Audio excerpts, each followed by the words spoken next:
And a good Friday morning to you. Welcome into the Nick Craig Show, streaming live this morning on YouTube, Rumble, X, and Facebook. Don't forget that you can take the show with you 24/7 on demand by checking out the Nick Craig Show in your favorite podcast app.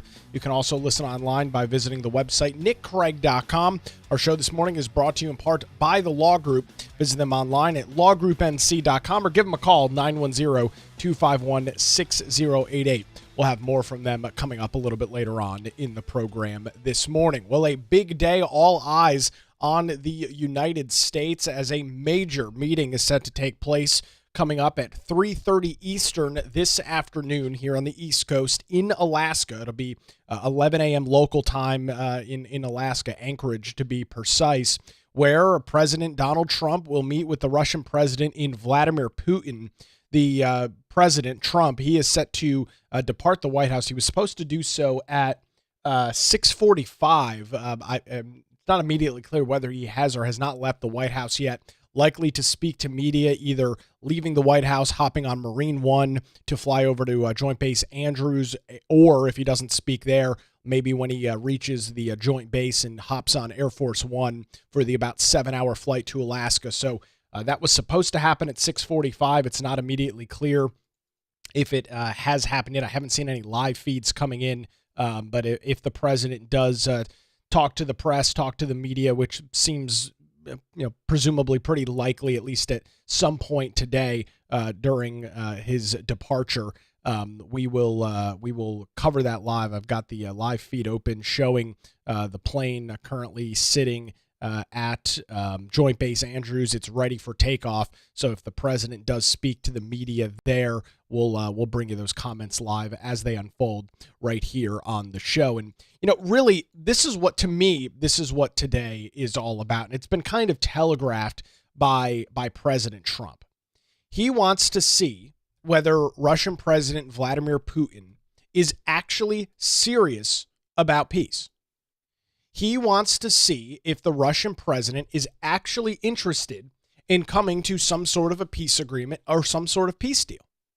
And I think that's what today in large part probably is. Now, it would be great if if Trump can get Putin to agree to some sort of temporary ceasefire, some sort of actual progress towards peace in this war, which has been brewing now for 3 years. Obviously, that would be the goal. That would be the objective. But if that's not the case, if that's not going to come out of this meeting today, I think you're going to have both President Donald Trump and Marco Rubio. Those are going to be the two that are meeting with Putin and his top advisor. It's going to be a four-man meeting, obviously with translators in the room as well. But those will be the four that will be doing the negotiating. I would suspect and would imagine that Trump is going to face-to-face, in person, really going to feel out the Russian president and see whether the attempts at talking about peace, the attempts to try and bring both sides to the table, if that's actually something that's practical or not. And that, I think, is something that is hard to do when you're having phone conversations, when you're sending over diplomats, which the United States has been very diligent. It was just last week, right, that Steve Witkoff was over in Moscow at the Kremlin negotiating. He was not talking, I don't believe he was directly talking to the Russian president, but talking to those around him. And it's very hard, I would imagine, for President Trump to try and determine whether Putin is serious about this or not when they talk over the phone. I mean, it's a completely different animal than when you're face-to-face with somebody, when you're sitting in the same room. The stakes, of course, are going to be incredibly high as we watch this process. Well, we won't watch it. It's going to happen in a closed meeting. But as this four-man meeting unfolds a little bit later on today, if nothing else, I think that is what you are going to see. Probably one of the key objectives from the United States side, from Marco Rubio and Donald Trump. So this is kind of a rundown of where things are. Secretary of State Marco Rubio said just that, says that this meeting is a way for Trump to see Putin face to face and assess whether he's serious. Rubio said in a press conference earlier this week, quote, "The president feels like, look, I've got to look at this guy across the table. I need to see him face to face. I need to hear him one-on-one. I need to make an assessment by looking at him. That's what Rubio said in a Tuesday interview this week. So my thoughts on that seem to add up very well with what Rubio is relaying is President Trump's objectives and goals here. Again, would you love to make peace? Absolutely. Would President Trump love to, after a couple hour meeting today, would he love to come out to cameras from worldwide media outlets and say, after 3 years, after more than 1 million lives have been claimed on both sides of the conflict, would he love to come out to those cameras and say, I've done it. I've secured the peace agreement. These are the first steps. We're going to start a ceasefire. It's going to start, within the next 20 days, 30 days, whatever the details are. Would Trump love to do that? Absolutely. I would hope and assume that anybody in any country across the world would love to see an end to this 3-year slug, and that's exactly what it is, Ben, of a war. I don't think that that's something that is highly controversial at this point. But we've heard a lot of rhetoric. We've seen a lot of commentary from the Russian side, which can only really be described as propaganda, because that's exactly what it is. And the question remains, are they serious? And there's less they when you talk about the Russian side. It comes down to one man and one man only, in President Vladimir Putin. Is he serious about putting this war to an end? Does he have the political capital to put this war to an end? I have said for a long time, and I continue to believe this fact, that a lot of this is nothing more than pride. Trying to continue to portray the image of strong Mother Russia in the eyes of the Russian people. And that is why this conflict has gone on for 3 years, because it is clear and obvious to me that Vladimir Putin would see any sort of agreement, any sort of deal where he does not take over Ukraine as a failure. But I think the reality is very simple, or at least hopefully it's starting to set in for Putin, that that's not going to happen. If he wanted to take over Ukraine, he should have done it 3 years ago, when the war first began.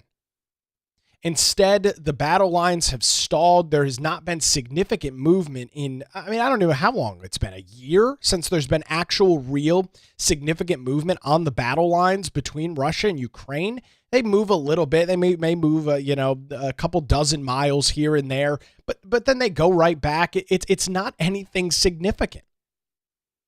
Putin and Russia are not going to, quote unquote, win the war like he would want.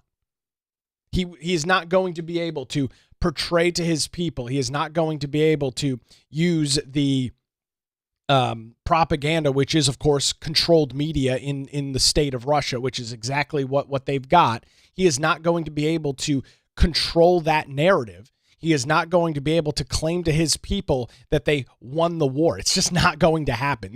I don't see any circumstance at this point in time, this far down the road, again, 3 years into the war, hundreds of thousands, upward estimates, over 1.5 million people have perished as a result, many of them on the front line, soldiers on both sides of the war.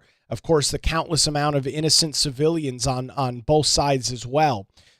There's no way that this just ends with Putin getting what he wants and what he's telegraphed with he wants, which is control back of Ukraine. He wants Ukraine to be part of Russia again, like it was in years past. That's what he is seeking. That I can only presume is the reason that he originally started this conquest some 3 years ago. You'll remember the interesting interview that Putin did with Tucker Carlson back a couple of years ago, which, again, was largely propaganda, going over this litany, this history of the strong country that is Russia, and how Ukraine, we have all these similar things in common, and we're going to get them back, and this just complete revisionist history of what exactly is going on and what has gone on in the past. That's what he wants. That's his goal. That's his objective, right? I don't know that there's a whole lot of contradicting viewpoints or contradicting thoughts on that. He wants complete and total control over Ukraine. He does not want them to be a sovereign nation. He wants them to be part of Russia. I think that's a very accurate and fair assessment to draw. That is not going to happen. There is no conceivable way at this point that either A, peace deal grants him access to the entire country, or B, them actually, and I say them, we're talking about Russia actually being successful in taking over the country. It's just not going to happen. It's not. If Vladimir Putin wanted to do this, he sure as hell should have done it before Trump got back in the Oval Office. If he really wanted to make this thing go on the way that presumably he wants, he should have done it under the previous administration, which, as we know, was weak, feckless, and useless on the conflict. I'll remind you once again, I think this is an important fact to state, as the media today, regardless of what comes out of this agreement, which, again, I don't think the likelihood is that a ceasefire deal is actually made today. Hopefully I'm wrong, but I don't see that being the case. Regardless of what comes out of today, you will see those on the political left, those in the mainstream media. They're already starting it this morning. I've had cable news on since around 4:45 or so this morning. It's going to be a failure in their eyes, regardless. Trump could come out today and say that the war is over, peace has been made, and the conflict is done. That literally could happen this afternoon. And CNN, MSNBC, CBS, ABC, NBC, and all the rest of them would take that as Trump somehow caved. How, yes, while the conflict looks like it's going to actually stop, it's not good enough, because they are incapable of giving Donald Trump credit for anything. They should be applauding the fact that, unlike their guy, which was Joe Biden, who was too much of a wuss, was too scared to pick up the phone, too scared to call Russian President Vladimir Putin and open the lines of communication, open the lines of negotiation between the U.S. and Ukraine and Russia. Their guy didn't do, frankly, folks, jack shit over the past 3 years. Nothing. But outside of sending hundreds of billions of dollars to Ukraine, Joe Biden and Kamala Harris and the great delegation that was the previous administration didn't do anything. Nothing. They sat there. They talked a big game to the American media, to the Western media, to try and portray that they were going to be strong against this. But when the rubber meets the road, when it actually comes down to, trying to find a solution to the problem, they didn't do anything. Nothing. Joe Biden did not once, since this war began, under his watch, not Donald Trump's watch, not the Republicans' watch, not the conservatives' watch, but exclusively under the control of Joe Biden, under his nose, this conflict began and played out. And not once did he pick up the phone and talk to his counterpart in Russia. There is no other way to describe that situation as complete and total incompetence and complete and total weakness. And that's exactly what it is. Joe Biden and Kamala Harris are weak. They are incapable of dealing with issues. They are incapable of dealing with situations in front of them. This is one, but there's a litany of other problems. Immigration is a huge one that they watch unfold. Again, same thing, under their very eyes, under their very watch, at least with immigration, complete and total control from the president and the administration. They did nothing. The economy, inflation, nothing. Nothing. That was the theme of the Biden administration, which for those on the political right is a good thing. It's better when somebody who does not agree with you politically gets nothing done, and that is largely going to define Joe Biden and his administration. They didn't do anything, which I'm happy with. Yeah, of course, little pet projects here and there, sure. But when you talk about like big ticket issues, big ticket items, they didn't really do a whole hell of a lot of anything. And it all comes down to the very simple and now very obvious fact that Joe Biden was literally asleep at the wheel. His cognitive decline was incredibly severe, so much so that he was incapable of leading the United States. Now, CNN and MSNBC and the rest of the mainstream media would never have admitted that at the time. They called people who said that conspiracy theorists, right-wing loons, nothing more than pushing misinformation on the American people. You'll remember all of that. And then, of course, the great Jake Tapper on CNN then writes this expose book after the fact about how, oh man, we just can't believe it. We can't believe that Joe Biden was actually cognitively declining his entire administration. Can you believe that? Even though the evidence was right in front of our eyes, we didn't know it was happening. Don't look over here. It wasn't a real thing. Then, of course, goes on to write a book and presumably make hundreds of thousands, if not millions of dollars selling a book covering what people like me and many other folks on the right-wing side of the political aisle, all of the things that we talked about for years on end. Now, the great Jake Tapper and CNN, they've got the real scoop. They've got the real story. The guy's a complete and total scumbag. So I say all of that, and I lay all of that out because no matter what happens today, it will never be good enough for those on the political left. And frankly, I don't really care what they think. If I'm just being perfectly blunt and honest with you, I don't really care. I'm not trying to appease those on the political left. This is a very important thing for conservatives to understand. You are never going to appease these people. Not just the media, but those on the left-wing side of the political aisle. You're never going to appease them, so stop trying. I think one of the big differences between the first Trump administration and what you've seen over the last coming up on almost 7 months, 7 months to the 20th of August. One of the big things that you've seen from this second administration is they just don't care. And I'm not blaming anybody. I think this was a learning curve that Trump and his team in Trump 1.0 had to deal with. There was this attempt to try and appease isn't the right word, but to try and gain favor from those on the political left, to do things that were genuinely good for America, generally good for the country, and try and get credit from those in the media, from those on the Democrat side of the political aisle. And one thing that I am very certain of this morning is that is never going to happen. And it's not just a Trump issue. This is relevant all over the media landscape, at the national level, at the state level, and at the local level. When you talk about politics all across the spectrum, whether we're talking about a Wilmington City Council meeting, a New Hanover County Commission meeting, what's going on up in the General Assembly, what's happening in D.C., the same equation works out. You're never going to get credit for anything successful that you do as a conservative or Republican. I joked earlier this week about how Donald Trump could come out and cure cancer and it wouldn't be enough.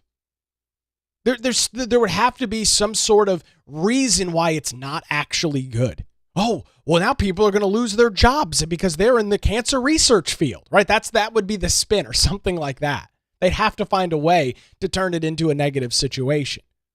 They'd have to find something to make the point, at least from their perspective, that what has actually happened has negative consequences and is therefore not good enough. And so in Trump 2.0, since January 20th of this year, you have seen a very different perspective from the administration. Trump is not trying to win over the media. He is not trying to win over those on the political left because it's a fruitless effort. It's a complete and total and utter freaking waste of time. It's never going to result in anything. It's never. I can promise you that. Never going to result in anything. Trump could come out today after this summit and say, the war is over. There will be no more bloodshed. It is done. The borders and the boundaries of the countries are going to stay the same. It's done. And you would turn on MSNBC and you'd have a bunch of crying, spitting mad liberals talking about how Donald Trump caved to Vladimir Putin and how this deal is not good for the people of Ukraine, so on and so forth. Meanwhile, when their guy was in power, while their guy was in control, they did nothing. And so I'm not interested in appeasing the left. I don't give a damn what CNN or MSNBC or the New York Times or the Washington Post or ABC and so on and so forth. I don't care what any of them think. It's irrelevant to me. Trump is not doing this stuff to appease them, which he was a little bit doing in the first administration, trying to win them over. It's never going to happen. You have to understand that you have to cut your losses and say, I'm going to do what I think is best. I'm going to fight for the things that I believe in, regardless of whether it's going to get positive media attention or not. And that's exactly what the president has done over the last almost 7 months. He doesn't care. He is going full on assault on everything. And the media coverage has been atrocious. And Trump goes, whatever. We're just going to keep moving on it. We're going to keep doing the things that I promised the American people I would do, like ending the war between Russia and Ukraine, which is one of the things that he campaigned on and one of the things that he promised. And because this didn't happen day one, like the president had hoped for and claimed, I'm going to try and stop this war day one, that has now become the talking point. Well, Trump didn't stop the war day one, so he failed. Meanwhile, Joe Biden was so weak, so useless, so incompetent that he couldn't even pick up the phone and talk to the guy. Trump is meeting with the Russian president in Alaska today, which I know everybody's aware of, but I'll state the obvious and the significance. The Russian president is traveling to the United States of America. Yes, it's not the continental United States. It is the outlying area up in Alaska. But the president is traveling, the Russian president is traveling to a United States today, which has not happened in, I don't know the last time he was in the United States. It's probably been 20 years since Putin stepped foot anywhere in the U.S. That is incredibly significant. But because Trump didn't stop it on day one, it's not good enough. It's never going to be good enough. And to just really drive this point home, I saw this clip on MSNBC this morning. I don't even know what this guy's name is. Was it Lawrence O'Donnell, some jackass over on MSNBC? Had this guy on yesterday talking about the war, and the chyron reads, Trump deflects again from failed campaign promise to end Ukraine war in 24 hours. So they're already setting the narrative. These people have absolutely no shame. I might argue that many of those on the political left love the war, love the bloodshed, love the death and destruction that continues. And I feel confident saying that because these same individuals had no part in actually trying to resolve the conflict. These individuals played no significant role whatsoever in trying to bring peace. And so now, because of their own, again, incompetence and their own failures, they are now deflecting to Trump once again lied. Trump failed yet another campaign promise because he didn't end the war in 24 hours. That is one hell of a narrative to push. So here is just a couple of minutes of MSNBC last night, and the framing, the staging on all of this is being set because they can't talk positively about this. They can't possibly go on the air to their left-wing dwindling audience and claim, well, we're going to have to give Trump credit here. He's actually meeting with Putin. He's actually trying to bring an end to the conflict. I played the clip earlier this week of Andrew Bolton, who, when was pressed by ABC about, hey, Trump has had some pretty significant deals. Trump has negotiated some pretty significant peace deals. Is that something that you would give the president for? And what was the end result? What was the response? No, those actually aren't that good. I'll pull that clip up again as well. I played it earlier this week, so we'll look at that again. But here, this was MSNBC last night. A Daily Beast columnist, David Rothkopf, talking to Lawrence O'Donnell of the great MSNBC. Take a listen to this. Yeah, and it also shows that Donald Trump's position on this war has never changed. He took Putin's position. He tried to share the blame with the Ukrainians. He has said that the Russians are entitled to the lands they've claimed, that the people of Crimea want to be part of Russia. He has steadily backed Putin and pulled away the aid that we've been giving to Ukraine. And I don't see any reason to expect that tomorrow's meeting is going to produce a sea change in Donald Trump. I think you're going to get more kind of cozying up to Putin. and none of the kind of toughness that he said he was going to, unleash if Putin didn't agree with him. It's a hell of a framing of a narrative, isn't it? He's going to talk about cozying up to Putin. That narrative is still running? You mean from the 2016 election, you guys are still running with that? It's been a decade of this. It's been a decade of talking about Trump and Russia and some sort of boyfriend relationship that exists between the two.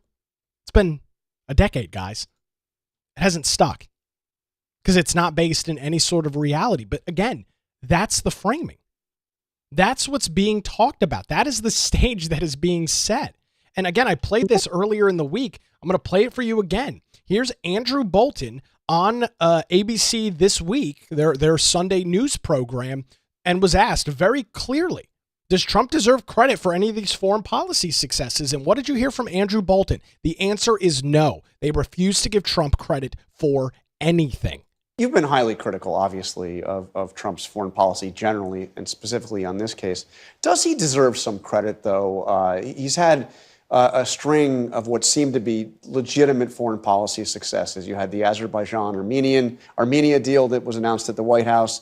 He helped broker the agreement between Congo and Rwanda to stop the fighting there. He also helped to broker the agreement between Cambodia and Thailand. I mean, they're talking Nobel Peace Prize. I don't expect you to endorse the Nobel Peace Prize for Trump, but doesn't he deserve some credit for all of this? Well, I don't think what he has done materially changes the situations in any of those circumstances or several others he's mentioned, like Pakistan, India, where the Indians, not just the government, the entire country, are outraged that he tried to take credit for that. In Thailand, Cambodia, he simply threatened tariffs. If they didn't sign a deal, they've signed a deal. Nothing has changed. And the real kicker in Azerbaijan, Armenia, was the Russians allowing Azerbaijan to take control of Nagorno-Karabakh in the past year. So I think what Trump has done is make it clear that he wants a Nobel Peace Prize more than anything else. There you go. There's Andrew Bolton, the great mustachio man himself. So I play all of that. I set up that stage. I bring you all of that information just to, I say, manage your expectations. I know many of you don't have any expectations of the media, but I think it's important to frame it and understand that regardless of what happens today, the media coverage will be negative. I mean, it literally doesn't matter. You just heard from this clown on MSNBC about how Trump is going to be weak with Putin. Why the hell would he set up a meeting in Alaska to cozy up to him and give him parts of Crimea? Why would they have to set up a meeting to do that? Trump could, if what we are being told by those on the political left is true, then that could have easily been done with a phone call. I mean, why would you waste so much time, money, and resources setting up this summit in Alaska? Why would Donald Trump be leaving at 7 o'clock this morning, presumably leaving in the next little bit, between 7 and 8 o'clock, is going to be in Alaska all day today and is immediately jumping back on a plane, and he will land back at the White House and land back in Washington, D.C. around 5 o'clock tomorrow morning. So he is literally going nonstop from this morning for the next 24 hours. Nonstop. All of that to cozy up to Putin more? I don't understand. If he's already in bed with the Russian president, what is all of this pomp and circumstance for? I don't understand. And of course, none of this is based in any sort of reality or fact. It's just a left-wing narrative, a left-wing talking point, because they are incapable of giving President Donald Trump credit for anything. And that's really what this comes down to. Regardless of what we learn from today. And again, my expectations are we're not going to get a peace deal because I continue to believe that the Russian president is not interested in peace. And there's only so much that Trump is able to do. If Vladimir Putin is not interested in bringing the war to an end, Trump is relatively neutered. There's not a whole hell of a lot he can do. Now, we'll get into some of the retaliatory things that Trump has talked about. We'll get into some of the sanctions and some of those details that could play out, but those only go so far. Outside of the United States actively getting involved in a war with Russia itself, there's not a whole hell of a lot that Trump can do. So he's trying to bring everybody to the table. He's trying to start the negotiating process and look this guy eye to eye, look right at him, right down his face and say, we're ending this. We're bringing this to an end. Now you can either be part of that or not. And so that I think is the real probably big thing that you're going to see out of the meeting today. Again, it's happening at 3:30 Eastern. Let me pull up my calendar here so that I can the press guidance. So at 11 a.m. Alaskan time, the president is set to participate in those bilateral agreements with the president of Russia. Then at 5:45 p.m.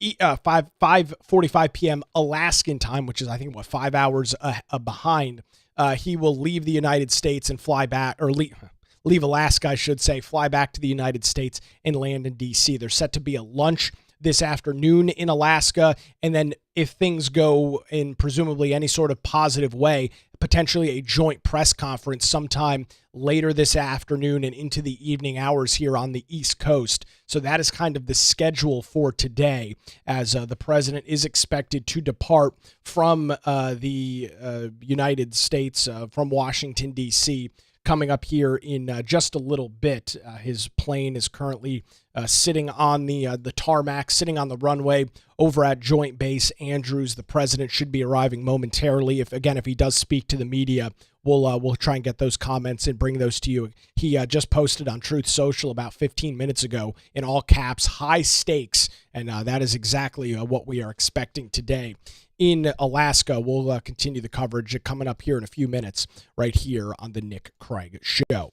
Before that, I do want to thank our great advertisers and our great supporters like the Law Group here in Wilmington. And I want to let you know that when legal challenges arise, make sure you put your trust in the Law Group.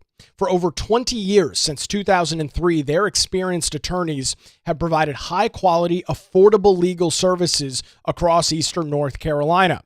Whether you're facing a divorce, navigating real estate transactions, or maybe you're in a position where you need a strong defense, the Law Group has your back. Their dedicated team of attorneys ensures your questions are answered and issues are resolved as promptly as possible. Great news, folks. They're located right around the corner in downtown Wilmington and just a phone call away at 910-251-6088, or you can visit them online at lawgroupnc.com. Give them a call today, 910-251-6088, or visit them online at lawgroupnc.com. The Law Group, experience and dedication you can rely on. We appreciate the Law Group and their continued support, allowing the show to continue on the airwaves. All of that possible thanks to our great sponsors like the Law Group here in Wilmington. We'll continue the discussion of the high-stakes meeting between Russian President Vladimir Putin and U.S. President Donald Trump. Plus, we'll get some of your comments as well on YouTube, Rumble, X, and Facebook as the Nick Craig Show rolls on live on a Friday morning, and again, available 24/7 wherever you get your podcasts.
And a good Friday morning to you. Welcome back to the Nick Craig Show. Thanks for spending some time with us on what is expected to be a very busy news day across really the world as this joint meeting between Russian President Vladimir Putin and Donald Trump is expected to start around 3:30 Eastern time. The president is currently in the process of leaving the White House, heading on over to Joint Base Andrews. Well, he will hop on Air Force One and take the about 7-hour flight to Alaska, where that meeting is set to take place today.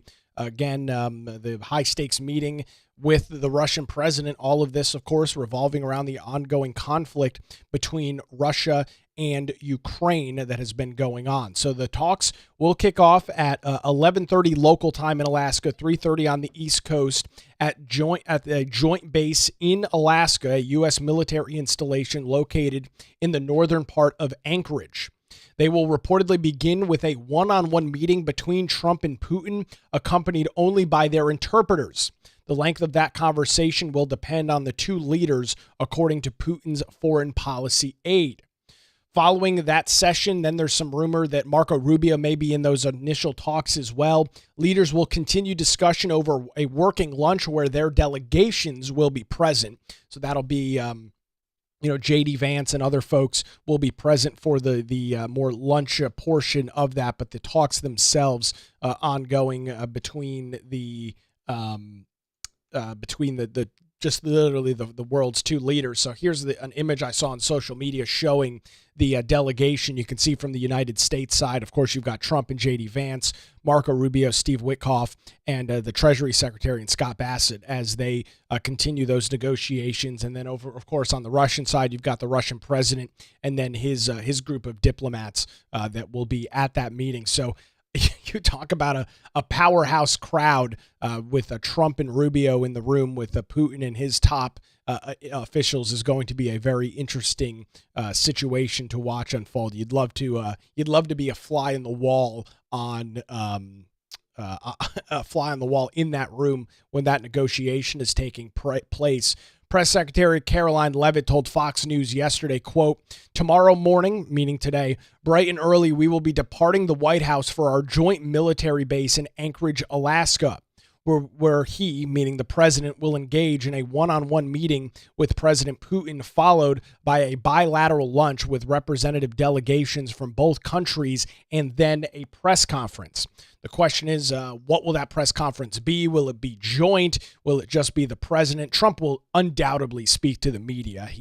One thing that the Democrats can't even take away from him is that his ability and his willingness to speak to the media is unlike what you've seen out of literally any other administration. I mean, the left can rag on Trump all they want. They can claim that this, that, and the other about the president. One thing they absolutely have no claim to make is the fact that President Trump is not highly accessible to the media. Whenever he is traveling, he's sometimes speaking with them 5 or 6 times in a single day, leaving the White House, getting to Joint Base Andrews, talking to them on the plane, then arriving at the location, talking to them once again, talking to them on the plane on the way back, talking when he lands at the back in Washington, D.C. I mean, 6, 7, 8 times in a single day on a trip. You can't claim he's not speaking to the media. You can't claim that he's not bringing some level of transparency to the current administration. And of course, that is a complete and total switch from what you saw in the past.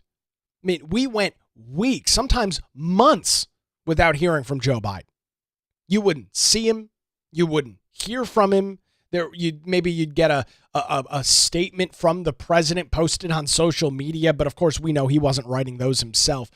So there were weeks, months at a time where you had no idea what the hell was going on in the previous administration. They'd send, of course, Karine Jean-Pierre out every couple of days in her press briefing to lie to the American people, to make false accusations and claims and completely misrepresent what was going on. But you never actually heard from the previous commander-in-chief. Very infrequently did you actually hear from the man himself. And I love the fact that Trump speaks to the media as much as he does.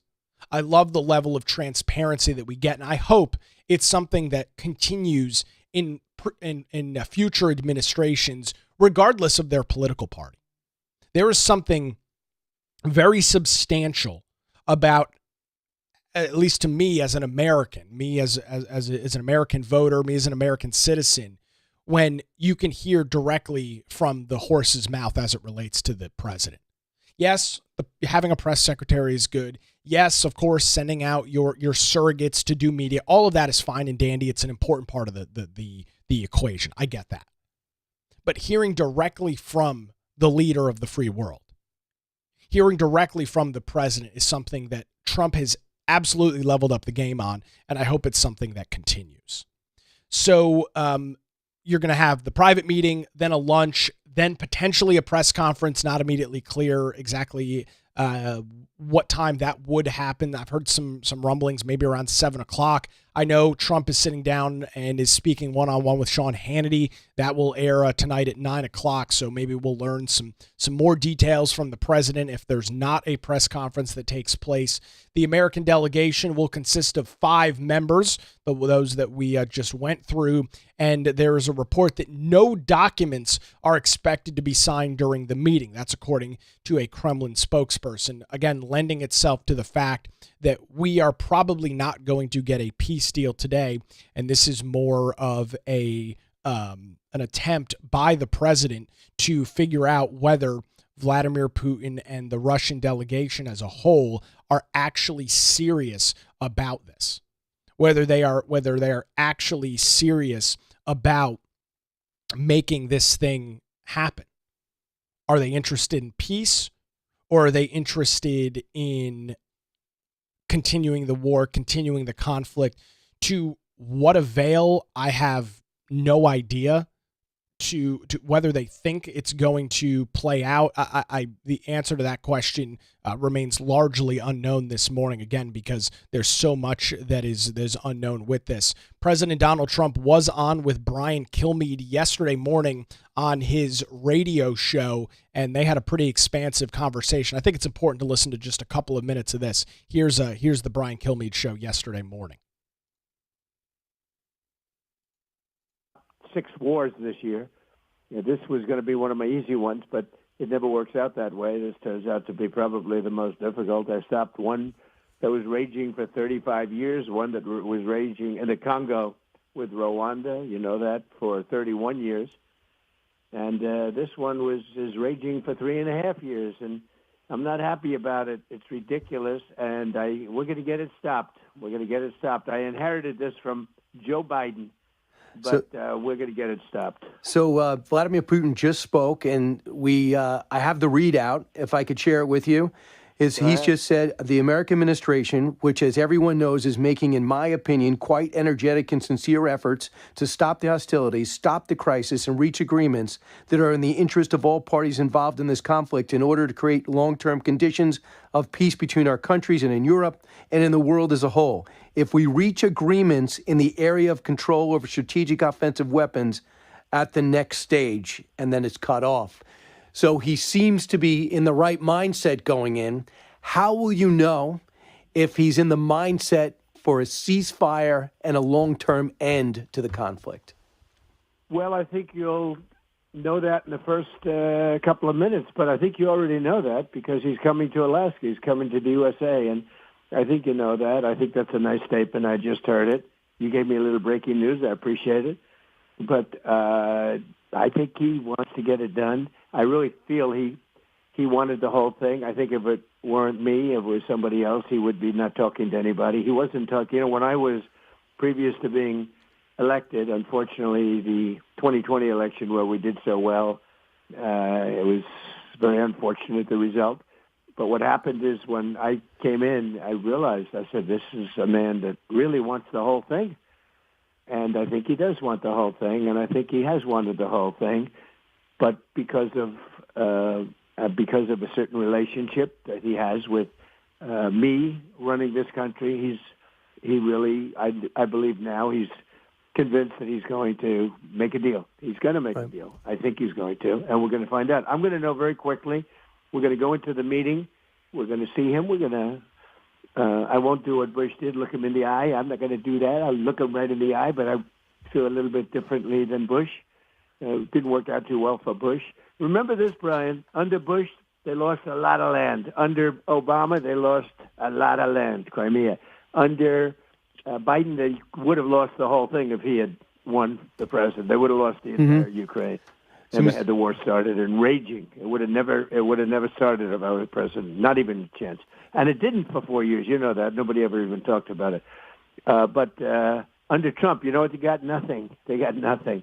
Except javelins hitting their tanks and lots of other things. And remember this, I was the one that stopped Nord Stream 2. You know, they always like to say, oh, Trump won Putin. Oh, Trump is working for Putin.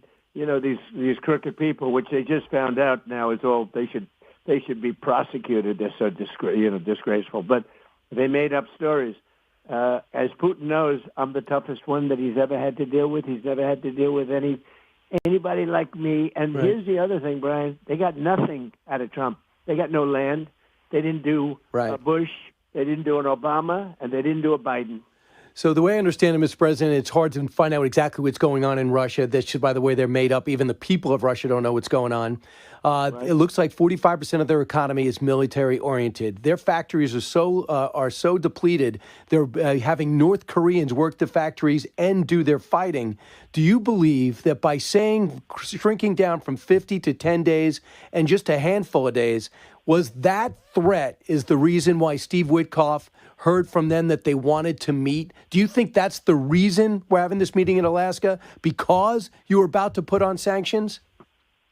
I think everything has an impact. When I told India, and which essentially took them out of buying oil from Russia, that we're going to charge you because you're dealing with Russia on oil purchases. India was the second largest and getting pretty close to China. China's the largest. And as you know, there was something in the works for that. And then they called and they wanted to meet. We're going to see what the meeting means. But certainly when you lose your second largest customer and you're probably going to lose your first largest customer, I think that probably has a role. I think he respects our country now. He didn't respect it under Biden. Nobody respected us under Biden. But he respects our country now. Right. And we have the hottest country anywhere in the world. We had a country, the market's raging. Look at the reports coming out. Everybody's moving back to the United States, car companies. So there's the president on the Brian Kilmeade radio show yesterday morning talking about the setup, saying that within the first couple of minutes, I will know whether this is serious or not. Those sanctions set to go in place. A great question there from Brian Kilmeade as to whether that progressed and moved this thing forward. I think it's a pretty accurate thing to say and a pretty good assessment to draw that because of the risk of tariffs and additional economic pressures for Russia, that it caused a lot of this to take place, including this meeting that we're set to see coming up a little bit later on today. So that's pretty much it as of right now. The president, the Air Force One, continues to remain on the tarmac over at Joint Base Andrews. Will take off presumably as soon as President Donald Trump gets there. We're hoping that we'd hear a little bit from him as hopefully as he was getting on the plane. He typically talks to the media. Was expecting that in the 7 o'clock hour. Doesn't seem like that's going to happen now, but likely talking to them probably on the plane.